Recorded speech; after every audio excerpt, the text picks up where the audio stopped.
भारत की पश्चिमी सरहद और अंतर्राष्ट्रीय कूटनीति के गलियारों से इस वक्त एक ऐसी बेहद सनसनीखेज और अभूतपूर्व खबर निकलकर सामने आ रही है जिसने दिल्ली के साउथ ब्लॉक से लेकर सीधे इस्लामाबाद के सैन्य मुख्यालय तक भयंकर भू राजनीतिक हड़कंप मचा दिया है। साल 2026 के जून महीने में भारत और पाकिस्तान के बीच सिंधु जल समझौते यानी इंडस वाटर्स ट्रीटी को लेकर चल रही दशकों पुरानी तनातनी अचानक एक बेहद खतरनाक मोड़ पर पहुंच गई है। पाकिस्तान की सरकार और वहां के सैन्य हुक्मरान इस वक्त पूरी तरह से बौखला चुके हैं। पाकिस्तान के रक्षा मंत्री ख्वाजा आसिफ ने भारत को सीधे तौर पर सैन्य कार्रवाई और एक भीषण युद्ध शुरू करने की खुली धमकी दे डाली है। आखिर पाकिस्तान की इस अचानक आई गीदड़ भकी के पीछे की पूरी इनसाइड स्टोरी क्या है और प्रधानमंत्री नरेंद्र मोदी के किस एक बड़े फैसला ने पाकिस्तान की रातों की नींद उड़ा दी है, चलिए जानते हैं। दरअसल इस पूरे महाविवाद की टाइमलाइन को समझने के लिए हमें थोड़ा पीछे जाना होगा। पिछले साल अप्रैल में जम्मू कश्मीर के पहलगाम में हुए एक बेहद कायरतापूर्ण और बड़े आतंकवादी हमले के बाद, जिसमें भारत के कई जांबाज जवान शहीद हुए थे,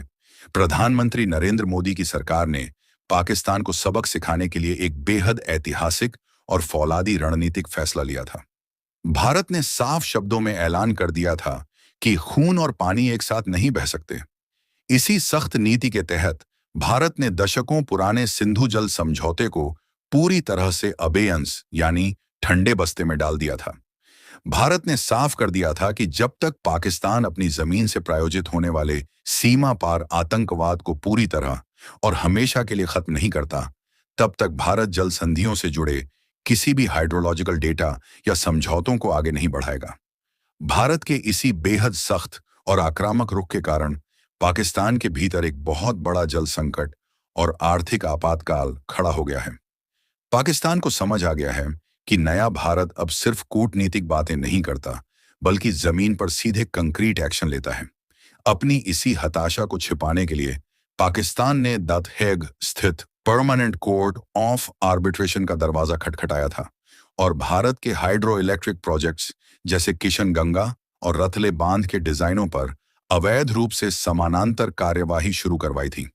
लेकिन भारत ने अंतर्राष्ट्रीय कूटनीति के मंच पर भी अपना फौलादी रुख दिखाते हुए इस ट्रिब्यूनल को पूरी तरह से अवैध और गैर कानूनी करार देकर इसके किसी भी फैसले को मानने से साफ इनकार कर दिया।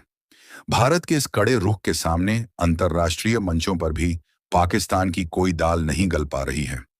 चारों तरफ से घिर जाने और कूटनीतिक मोर्चे पर पूरी तरह अलग अलग पड़ जाने के बाद पाकिस्तान के रक्षा मंत्री ख्वाजा आसिफ ने बौखलाहट में आकर बयान दिया है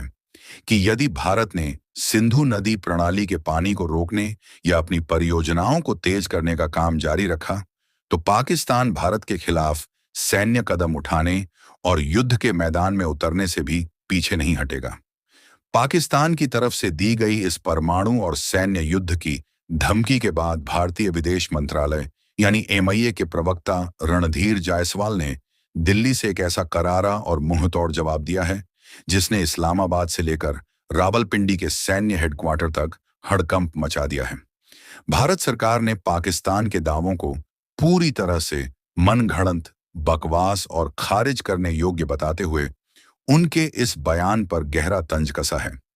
विदेश मंत्रालय के प्रवक्ता रणधीर जायसवाल ने दिल्ली की साप्ताहिक मीडिया ब्रीफिंग में कड़े लहजे में कहा कि पाकिस्तान के रक्षा मंत्री का यह युद्ध वाला बयान कुछ और नहीं,